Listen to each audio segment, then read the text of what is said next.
कसा आहे ग प्रसाद मावशी? एवढा मार खाल्ल्यानंतर बरा असणार आहे तो? आज नाही उद्या त्या गुंडाला फोडून काढल्याशिवाय राहणार नाही मी. मग त्याला कळेल त्याने कोणाच्या मुलाला मारलंय ते. पण तो तर गुंड आहे. गुंड आहे ना तो, परमेश्वर नाहीये. हे तर काहीच नाही. प्रसाद लहान असताना जर एखाद्या मुलाने बदडलं त्याला, तर मी जाऊन त्या मुलाला बदलून यायचे. त्या भाईने माझ्या मुलाला मारलंय ना, आता नाही सोडणार. जीव घेईन मी त्याचा. तरी 10 वेळा त्या पक्क्याला सांगितलं, माझ्या प्रसादच्या केसालाही धक्का नाही लावायचा. 10 वेळा बजावलं होतं, तरी हात उगारला ना त्याने. आता तर नाहीच सोडणार.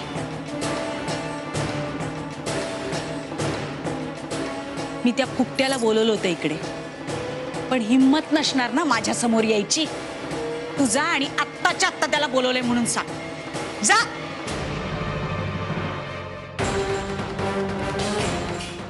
हे नाहीये तोवर या फुकट्याचाही निकाल लावून टाकते. अहो, आता विचार करून काहीही उपयोग होणार नाहीये. आईने तुम्हाला बोलवले म्हटल्यावरती जावंच लागणार ना.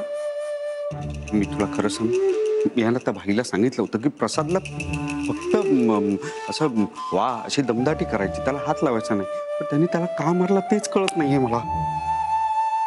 आई प्रसादशी किती कशी वागली ना, तरी प्रसाद आईचा जीव आहे. हो हो. ती भले त्याच्यावरती शिव्यांची लाखोली वाहील, पण दुसरं कोणीही त्याला काही बोललं ना तर तिला अजिबात सहन होणार नाही. आणि आता एवढं सगळं झालंय म्हटल्यावरती ती अजिबात गप्प बसणार नाही. तुम्ही एक काम करा ना, काय तुम्ही ना हे सगळं त्या भाईवरती ढकलून द्या ना. आईवरती ढकलून द्या म्हणजे नेमकं करू काय मी? हो, भाईवरती ढकलून द्या म्हणजे आई आणि भाई बघून घेतील ना काय करायचं ते. तुम्हाला किती वेळा सांगितलं नसत्या फंद्यात पडत जाऊ नका म्हणून. काहीतरी चांगलं करा, पण तुम्ही ऐकाल तर ना. बाई, समोरचा माणूस जेव्हा संकटात असतो ना, तेव्हा त्याच्याशी पॉझिटिव्ह बोलावं माणसात. पण तू जर का असंच बोलत राहिलीस ना, तर माझं पटकन जीव जाईल.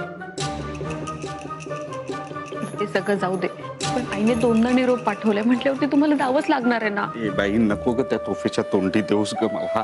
ती कच्चा खाऊन टाकेल मला. ए आई, तू आली काहीतरी निरोप घेऊन आली बघ.